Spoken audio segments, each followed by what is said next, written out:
Hello, friends, and welcome to another exciting episode of the Cinemondo podcast with Kathy and Mark and Burke. And Burke. Today we're going to talk about something everybody's talking about or has been talking about for a bit now. We're a little late coming into this one, but I think it's perfect timing actually because now everybody's seen it. We don't have to worry about spoilers on a 50-year-old book, but and you have to sort of think about it for a while. You have to let it kind of sit because it's a lot. Especially if you don't know the book or read the book like myself. Mm-hmm. Yeah. You know, I've only seen the 1984 David Lynch film. And of course, we're talking about Dune. Mm-hmm. You know, for the Frank Herbert novel of 1965, redone recently by Denis Villeneuve, and it was on HBO Max and at the theaters, and it's been a big hit, and it's a beautiful film. So. And by now you've seen it a couple of times, we're hoping. It's sort of, you know, we're going to go at it from that angle. From, you know, it's not brand new, but it's something that's still really cool and really worth seeing again. Yeah. And if you only saw the David Lynch film, and that is a David Lynch film. It's not. I wouldn't even put it in the Dune camp almost. It's so weird. It's so loosely based that you would, you know, it's just a different experience. This movie is just much more faithful, I'm guessing, and Burke, who knows the book very well, can speak to this. More faithful adaptation for probably a very tough book to adapt into a movie or TV series. That's my guess. A lot of older science fiction is because they were going for these huge concepts, you know, these giant landscapes of time and space, and you know, there's some books that you just couldn't make very easily because it takes 1,000 years to tell the story and your characters don't follow through. You know, you're talking about ancestors and the children of, and that's kind of the way it is with Dune. So, you know, that's why you want to take this first book and kind of stretch it out a bit because it's a huge, conceptually gigantic story. Well, I mean, the director, you know, he's only done the first of possibly 2, maybe 3. I think it's 2 planned, but I could almost see him dragging this out into 3 because the's a lot of story. I would love it. Yeah. Let's show the trailer. It could be a series. Yeah, let's see the trailer. Let's see the trailer.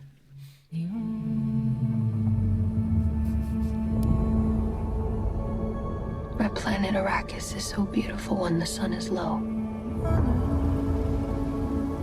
Rolling over the sands, you can see spice in the air. The outsiders ravage our lands in front of our eyes.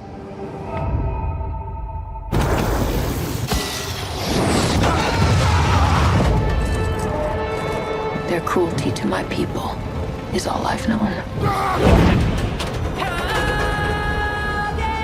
What's to become of our world? Paul.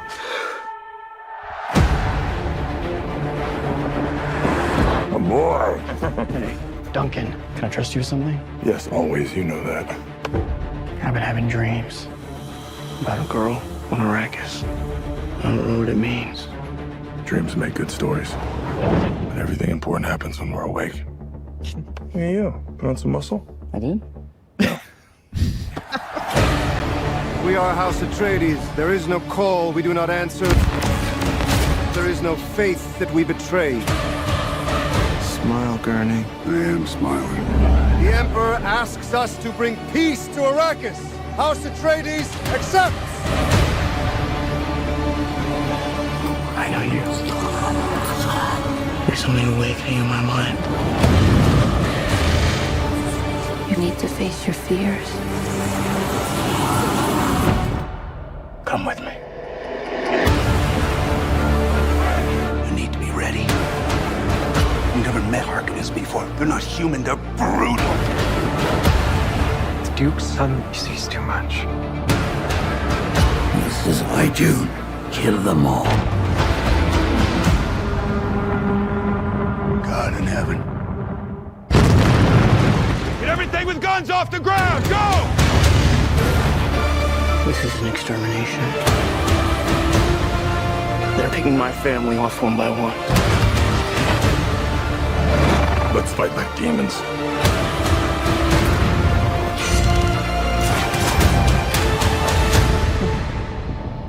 Dad, what if I'm not the future of House Atreides? great man doesn't seek to lead. He's called to it. But if your answer is no, you'll still be the only thing I ever needed you to be. My son. If anything happens, will you protect Paul? With my life.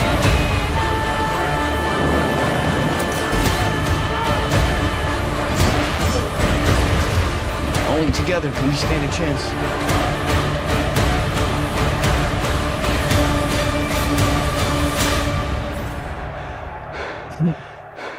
It's time.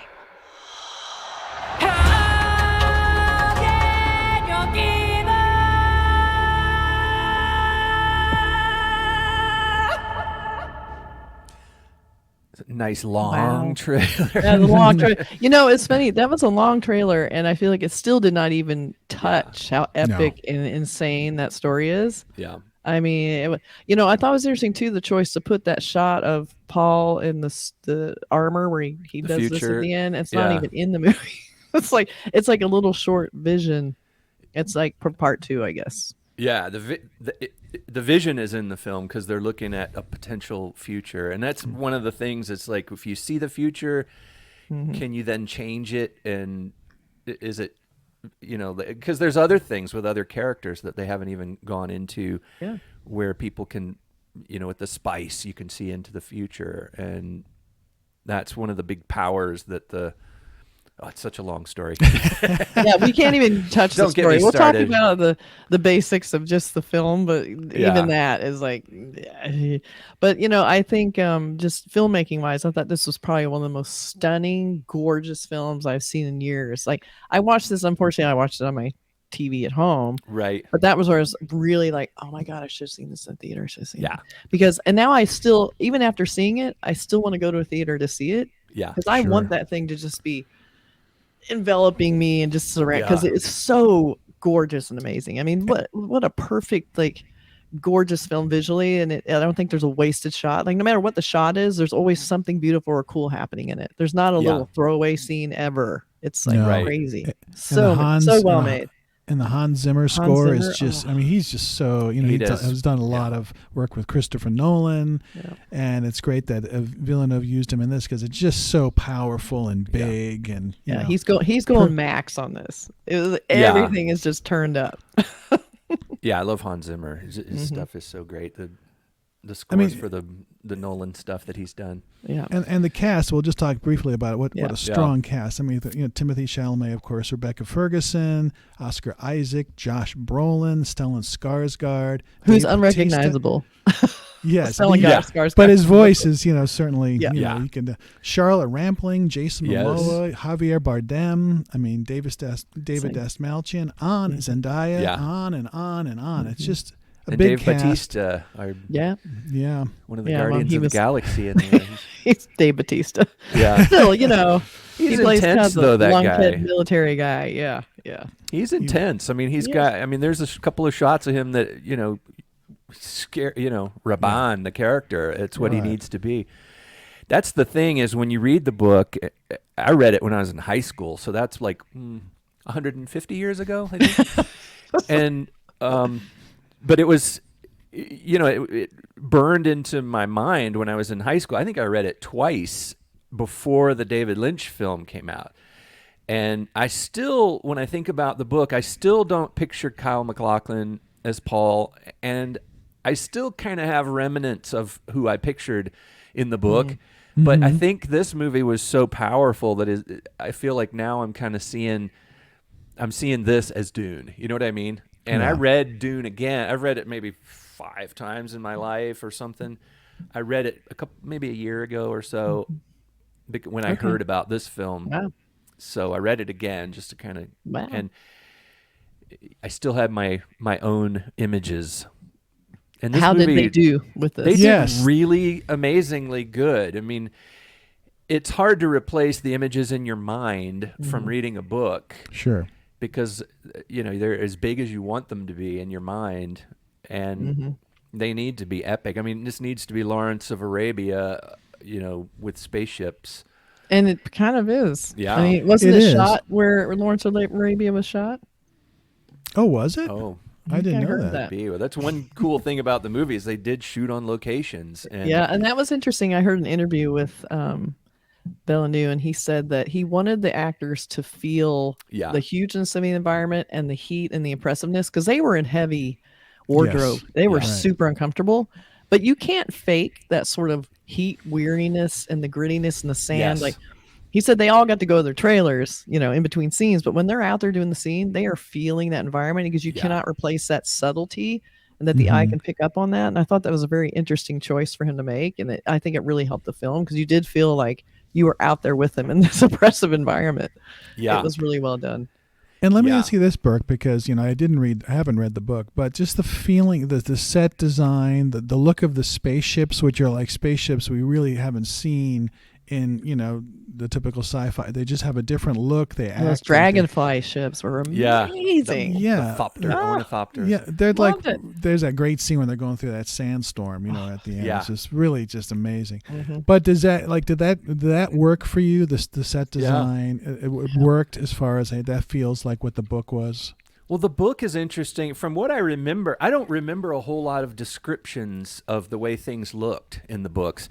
I could be wrong, but in when I'm reading it, I'm picturing it in my mind how I think it would look, and I guess the book the book doesn't go into these things of it's got 3 landing legs and 4 wings that oscillate opposing directions and a window. It doesn't describe the spaceships or the ornithopters in that way. It calls them, in the book, it says ornithopters. And if you know That's what all you get. well, if you know what an ornithopter is, I remember they used to have these little toys that you could wind up and it would be like flapping wings and it would fly sort of this awkward bird flight kind of thing. An ornithopter is a flying device that uses flapping. And so you imagine how would that look? And so your mind creates the ornithopter and the guild spaceships, the highliners and the spice mining vehicles and Sandworms? Sandworm. Yeah, they're pretty described a little bit, just giant sandworms. They were I love how they almost like Jaws. I feel like they kind of treated them like Jaws. Yeah. Where you didn't see them a lot. You saw like almost like water. They're coming through the sand like water, and you're seeing the sand churning. And they kind of come, and you see a little piece of them. And you see another little piece, and they're like, "Oh yeah, they come." And people they can kind of predict how long it'll take the worm to get there, so they have to work at a certain speed. That's a great. And then when scene you with see the it, harvester, oh my god. Oh my god, it was so crazy. I love stuff where you see you see it way out there, like over some sand dunes farther out, and so it's coming. You know, see and the they puff really of Worm sand sign. and smoke. Yeah, it does. we got 60 seconds to get out. I'm like, get going, guys, get going. Let's. If move I it. knew that thing was coming, I would be gone. I don't care how far the away. carryall, they called him carryall. The name Frank Herbert was really good with naming things, I think, to give them kind of a feel of reality, and his character names were great too. Some of the characters in this, I always love the fact that there's a character named Duncan Idaho, which is like it's 10,000 years into the future, so it might be a name that somebody might question and say, well, legend says that there was once a place called Idaho on old Earth before it was destroyed, and right. but it's so lost in history. Like, why is his name Idaho? And it's cool. It maybe, who knows? There's no explanation, but the name for the spice mining the rolling refineries that they had, and the things that would come and fly over and pick them up were called carryalls. Love it in the book, and it's such a cool name. They call it a just carryall. functional. Yeah, very Carryall. functional. Well, I like too how the originally the family, Paul's family, what's her last name? Atreides. They were brought in like as a deal, like they signed there was a big ceremony at the beginning, and they signed. They're like, yes, we will come and rule this country, and they were kind of given this country, but it was all kind of a lie in a way. Like they were sent there to almost fail on purpose. Yeah. So I love that they're going there very earnestly, and I love how they look so, well, we're just royalty and we're going to come in here and we're going to change everything. And they go in with this weird, and I think they were earnest. Like, I don't think that, Well, the House Atreides always, he says whatever Oscar Isaac's character says. Yeah. Basically, we always, we do what we're told. Or I love whatever. He's a good person. Yeah. Yeah. I mean, they weren't terrible, but it was still like they don't need this colonization there. Like it was Yeah. like they brought in this royal family to a population that's like, you don't know anything about us. You don't even know how it works here. They just want the spice. The whole reason there is like oil. And it was clearly course. like this is sort of an analogy yeah. to oil, right? Yes. Not So even here we hidden, go. Yeah. Yeah. Exploiting and destroying the environment, hurting the indigenous people because we have to get this very valuable, Spice. element that's in Yeah. that one area. And I love that sort of the greed overriding everything else and even the good intentions, and also ultimately, they barely show us the indigenous people, and then we start seeing more and more of them, and then you realize that they're so the new family they're so outmatched by anything they thought they were going to do, because they come in feeling very superior. I thought that was a really great little like intro into this whole story too, because it's very relatable. And as you read the books and everything, you realize what's going on. And I love that sort of revelation of what's happening. Like how you get played, in these long game things. It's like there's the idea that the Bene Gesserit are running this long con. They have these plans, plans within plans, and they have these 10,000 year plots of where they go into primitive cultures and they plant seeds of legend and prophecy, and then 2,000 years later they go back and fulfill the prophecy that they planted, and also they control governments and they control politics. You don't see it. You see it a little bit in the Lynch film, but Bene Gesserit are consultants to the emperor of the known universe, and they're the ones who are saying, well, you need to do this and you need to do this, and I can see into the future, and there is something that you need to take care of. And the emperor is like, well, tell me what to do. And it's like, well, you need to make this deal. You need to put this in action and start this huge, 100-year process. Yeah, trust me. Yeah. And plus they've been breeding. They've been doing these breeding experiments, this sort of eugenics kind of thing where they're creating these bloodlines. And Paul is a part of it. He's like a pawn in this huge, horrible plan. Right. Yeah. And he comes to realize that, he starts realizing it's like, wow, I'm just being, I'm a piece of, I'm a playing piece on a game board, Yeah. Right. And let's talk about Paul for a second. Major star, major. Like this guy, he's been in a few movies, and always impressive, but this is like next level. He carried himself like a prince. He had the whole affect. He seemed naive, but he also seemed like he has this power that we know about, but he doesn't really know what he's supposed to do with it. But I love that here comes this actor. I mean, how perfectly cast. He's so waifish. He's not a soldier, but he's well trained, but he has this power, And so I love that he was kind of forced into it in a weird way. Like and it what's wasn't he gonna what he do wanted. with the knowledge, So, what's he gonna do? The fact that he's sort of positioned as like this white savior that comes in to help these indigenous people, you're just not buying it, because he's not. There's some of that complaint about this, but as we know, Paul is not successful in what he's doing. He's not the savior at all. So maybe in the setup here, the family coming in feels that way. The positioning of Paul here, because all of our loyalties, of course, with Paul. We want him to succeed, but at the same time, he is being positioned like that. But I like that that's not really as simple as that. So it's not simple. In some ways, he is a savior. In other ways, I mean, if you go further into the books, yes, exactly. I don't know how so far part into two, the books that you want to go. Part two doesn't even go there. Part two of the films might. The first book, I mean, you'd have to go pretty far into the other books, to get to the. I don't know. I don't want to get too. No, we're just talking about this lore. movie.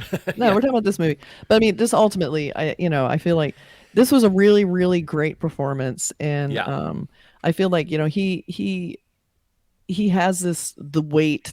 His very slender, and I like that they made a joke about it in the trailer. Yeah. The two moments of humor in the entire film are in the trailer. But I love how he looks so like unprepared and Overmatched. beautiful and weak, but he's not, because he has this, as we know, he inherited this insane power from his mother. But he Right. doesn't know how to use it really. Or he's able to sort of gain it Yes. by using the spice and Right. So he's starting to amplify it. Yeah.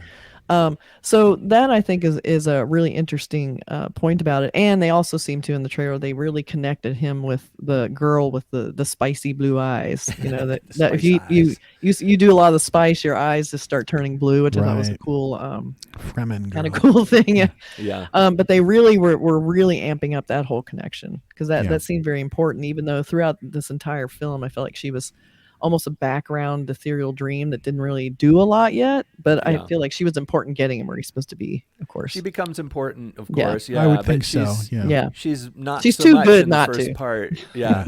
Yeah. But yeah, as far as the casting goes, this young Timothée Chalamet has a whole lot on his shoulders.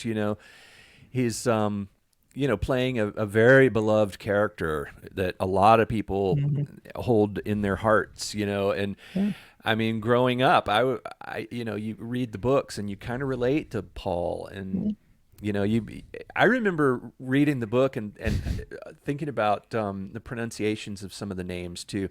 I think I used to call it Atreides, Paul Atreides, and Arrakis was the planet, but it's Arrakis and Atreides, and so you kind of have to, rethink. Maybe this is a different planet. I don't. The one in my mind is a little different, but yeah, he's got to carry a lot of weight with this because the book is so beloved by so many people. And I think anybody who reads that book ends up reading it again in their lives. And also it means different things as you get older. When I was young, it was all about the spaceships and the guild navigators and the battles and the warriors and the whole thing about the shield, and the slow blade penetrates the shield and all this cool tech. And then when I got a little bit older, I started understanding the politics a little bit more of what was going on, the trickery and the underhanded plotting and planning. And then when I got a little older, I started seeing the idea of religion playing into this whole thing, and the idea of manipulating people using mythology, and how insidious and horrible that can be, and how that's really a huge part of how to exploit people in the world. In our world. Yeah. And then there's, of course, the cinematography. Greg Fraser, I think is his name. He's nominated for an Oscar a few times, I think, for Lion, which was one film, but he also did Zero Dark 30, which, another very gritty, desert movie. type. Yeah. A Rogue One, like it's just very gritty. He's doing the Batman. I mean, the fact that now, after seeing Dune, knowing that he's doing the Batman, even more excited to see the Batman. Yeah. This guy's cinematography was absolutely just breathtaking. I was so blown away by this guy. So it's first rate the whole way. I mean, everything about this is first rate, and also the money spent on it, whatever the budget was. I think it was 150 million or so. I mean, you see every penny. That almost seems cheap to me when I'm looking at this doesn't movie. it? Like, I think that's what, maybe it's a little bit more, but I think it's 150 to 175 is the budget. But it just really captures the sense of this world. It's a big world building film. Another world, and you get the sense of the love, like the actual love for the material. Another quote from Villeneuve, not even quote. I'm gonna paraphrase, but he talked about the design for the worms, which they're a huge part, and it's a big deal to show them. And so he had a designer, now of course I don't remember his name, but they spent a year alone just trying to design these worms. Like, you could tell there was so much craft involved in this film and making the design work and everything cohesive, and these worms had to really blow you away, and they really blew you away. I mean, when they close in on the worms, it doesn't even get more obscure and weird, it gets even scarier and deeper. Like, it just starts like evolving into this like a just gorgeous design work. Yeah, the design work in this, to me, from a production design point of view, was incredible. And it's hard at this point in this year, this far into films, where we've seen so many. Where did Kathy go? But she, Kathy, maybe she'll be back. well, yeah, she had There enough. she is. She's had enough of us. Took off on her. Took a little sandworm ride there for a Take a second. little Exactly. coffee break.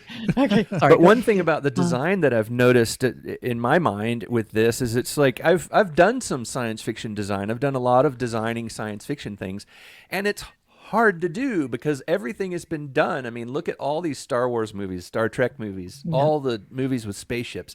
How do you design a new spaceship? How do you design something that looks functional, looks real, isn't just completely outrageous just for the sake of being outrageous? It's got it has to look like something that exists in the reality of the world you're designing, you're creating. It has to look like something that characters can get in and flies away and functional. And this movie, to me, I think did such a great job with the technology design, the spaceships and the vehicles. I felt like I was seeing new things here. Yes. Yeah. Agreed. It was like this is a new kind of spaceship, a new kind of even the concept of the guild highliners. The guild. Just a quick thing. The guild navigators are people who have absorbed so much spice that they've become evolved and they're able to see.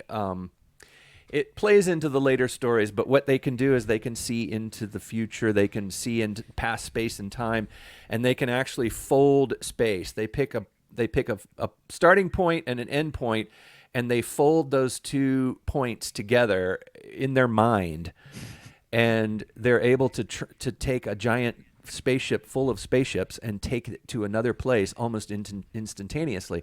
And they do it because of the spice. That's why the spice is so important in this world. Mm-hmm. But the way to do that, how do you depict that in a film? In the book, it was almost magical the way they describe it. They fold space, and you're like, wow. They fold it. Yeah. It's folded. But how do you show that? How do you show it? It.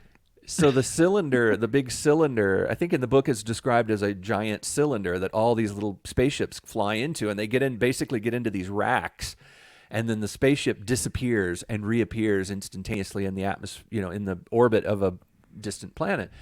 But in this, my impression from a couple of shots was that the Guild Navigator ship is like a cylinder that you basically just fly through a tube and you come out the other side in the orbit of another planet, because there's a shot where it looks through the tube and you see this other planet in there. Yes. That's really funny. Yeah. It's And almost I was like, that's a great way to solve that problem. Very cool. Well, all his movies, whether it's Arrival or Blade Runner 2049, I mean, then some of his smaller films, I mean, they all just look, I mean, those are the 2 sci-fi films. They just look like something different. They all And they're just really intelligent. Like, Yeah. you just feel like someone is very cerebral. I feel like they have a little bit more warmth than Nolan, but not a lot. They're very science-based. But yeah, his films are, you feel like you're in good hands when you watch the movies. You feel like you're seeing something that's going to make sense. Well, and it's smart real and have a science fiction. basis. Yeah. He understands real science fiction, and so he's a perfect director for Dune. Yeah. Because the Arrival was so great to me. I mean, to me that is a science fiction story in the truest sense of the word. It's fiction, but it's about aliens and space and whatnot. But it also is about the science of how do you solve this thing, and that's one of the primary things when you read old science fiction. What it is it's a story about how does the science part play in, and languages and logic and things like that are science. And when you meet an alien race, what if there's not a whole lot we have in common with them, which is probably going to be the truth when we finally do meet them, if we ever do. We're not going to have a lot in common with them. Exactly. Not a lot at all. Yeah. Well, I liked the quietness of Arrival. Like, it wasn't this big, like, crazy space invasion. They're killing it. Like, it was very, let's study this. They're very quiet. They're inside this thing, and it was all very quiet and elegant. And even though Dune had huge action pieces, it still felt very beautifully elegant and quiet in a way. Like it was a lot of quiet, big, empty spaces, and the characters, you cared about the character. Again, it goes Yes. back to the characters. Yeah. You cared about Rebecca Ferguson's character, Oscar. I mean, the family connections were very strong.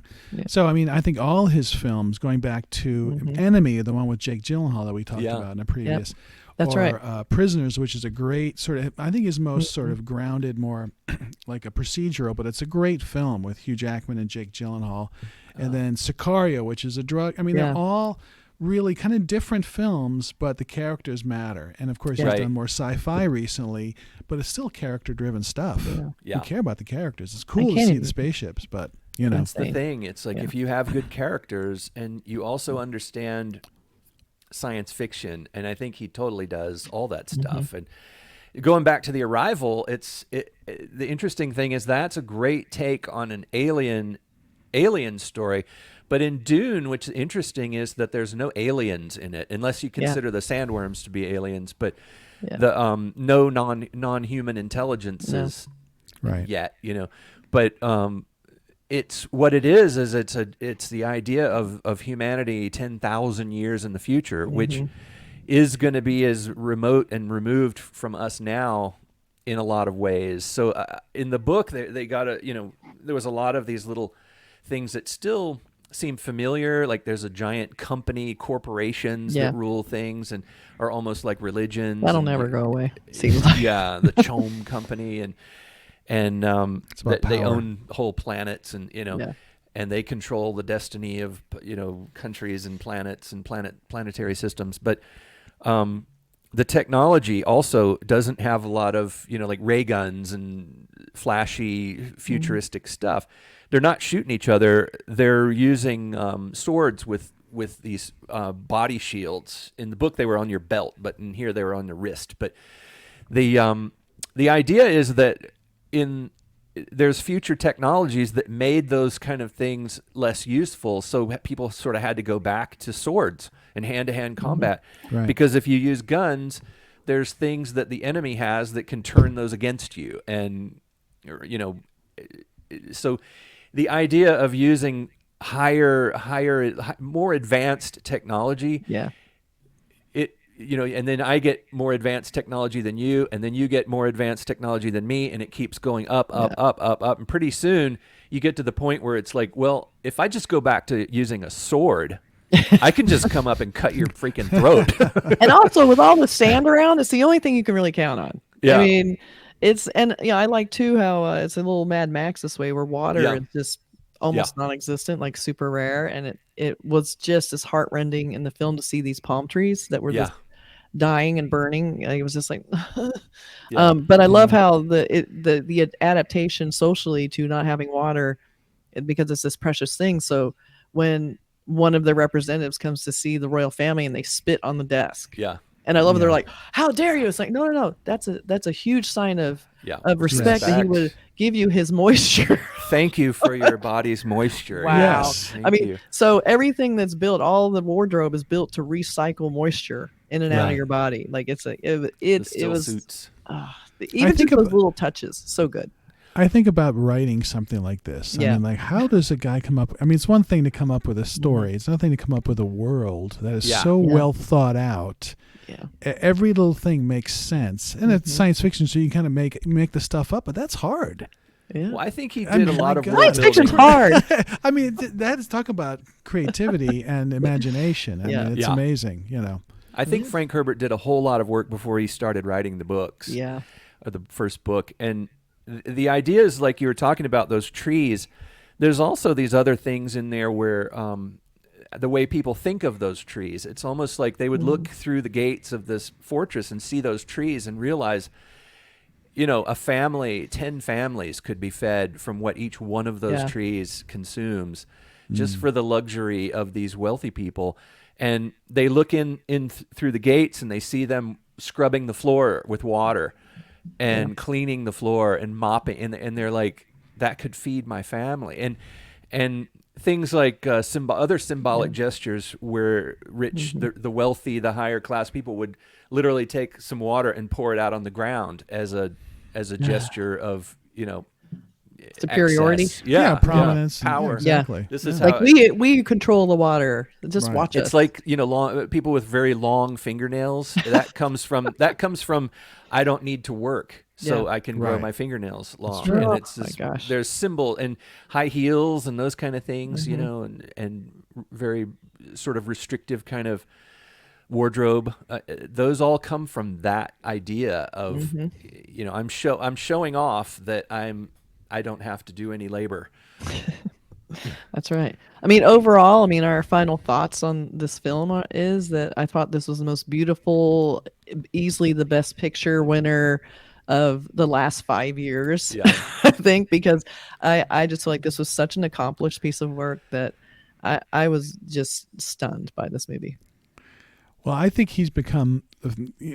Years ago, I would follow filmmakers. I'm going to see their movie when they come out. That's all I did. I didn't care what it was. I would see a Sam Raimi movie. It was a baseball movie. I don't care. Yeah. Sam Raimi. I may not watch that, but No, I went to the theater. It was a bit of a mistake, but whatever. But he's one who wanted this.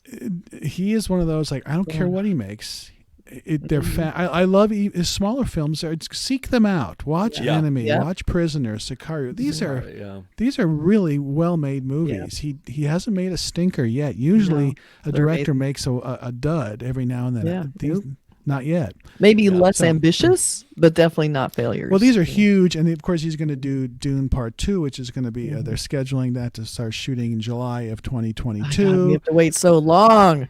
Hans Zimmer's coming back with the music. The same John Spates and Eric Roth are going to write the script, I believe. So it's the same folks involved with Villeneuve to make the sequel. So I think it's going to be the same high quality. And since this was a hit, this is grossed close to $400 million. This is a bona fide hit with not a lot of people going to the theaters. So. Well, it's a movie that wants you to go to a theater. It clearly, I want to go and see this again. I'm definitely going to try and see this in the theater because it's just that good. So right. But I hear with the part 2 that Timothée Chalamet has a previous commitment, and that they're talking about Justin Bieber for the Shut role up. of Oh, because really? think about it, Oh my God. I heard Buddy Ebsen, but I thought he passed. Buddy Ebsen, maybe. I don't know. Duncan Idaho's ghost, like his Force ghost that comes back. I am Use going the to miss Force, a lot Paul. of the cool actors that were in part 1 aren't going to be in part 2 for obvious reasons. But it's like, Right. damn it! But they might They'll have appear in some another cast. visions. Believe me, they'll have other Yeah, they'll have wonderful some crazy actors. cast. There's yeah. other people that are coming up. There are other people But- just as good. But my take on it is the same. I just loved this movie. I loved it. I loved that they took it and they did it. He managed to make the book come to life, and that's a huge. It makes me think about other science fiction books that I grew up loving that have never been made into films because it's always been considered impossible. And I'm wondering maybe he could do those too. But Please do those. that's all he does for the rest of his life. Well, I think they're so encompassing. I have a feeling once he does this second one, he said, "Okay, I'm done with Dune. Time for something else, maybe something smaller."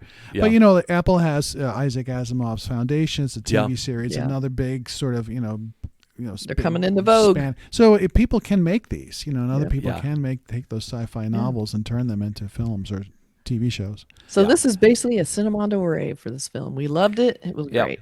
We all really liked it, and I'm really looking forward to the part 2 that's coming up, and All right. there's cool stuff coming up. It's not like the second half. I think some people are talking online. They're saying they have never read the book or whatever, and they're thinking, so the rest of the movie is just going to be about these people out in the desert, Like that won't be good? and it's like, well, And it might not be. there's- Yes and no. There's And let's put it cool- this way: it's usually for a part 1. It's hard to sort of get people involved because you don't really have that ending. It's a setting up for a sequel and all this. Yeah. But this really works as a standalone film. thought so Don't too. go in Yeah. there. Yeah. It ends where okay, there is this another part coming, but there's enough here that Yeah. there's character arcs that it's a start that end. There's storylines that start and end. It's just the overall huge story continues on. Yeah. Yeah. So there is going to be a part 2, everyone. So don't get excited. But check it out. And check it out at the theater if you can. I'm Yeah, sad to try and say go I to the watched theater. it at my I'm TV. going. Yeah, I'm for okay. sure going. All right. All right. Cinemondo field trip. Coming All up. righty. And don't Okay. forget to like and comment and subscribe to our YouTube channel. And anything tell us what you think about Dune. Were we right? Were we wrong? Yeah, definitely right. Did you read the? Have you read the book? And do you think it did justice to the book? The people who have read also like to hear from the people who have read all of the books, like all the Frank Herbert books, and what they think about the idea of Denis Villeneuve directing like the whole series. Do you think that's a possibility? How many are there? How many Dune books are there?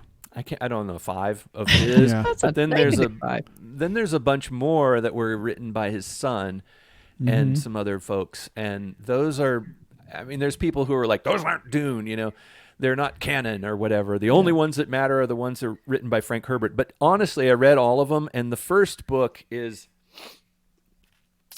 I really love the first book. That's what I'll say. Okay. The other ones are worth reading if you want to really be completist and everything. But the first one is a mind blower. That one just took me right out of the world when I read it. Every time I read it, I love it again. And even if you've seen the movie and you're really familiar with the movie, you should read the book. There's so much more in the book, of course. Yeah. Yeah. Tends to be the case. The Bene Gesserit, you know, is a fascinating whole thing about them and all that. All right, then. So, everybody, tell us what you think of Dune. We want to know. Take care, everyone. Bye. Bye. See ya.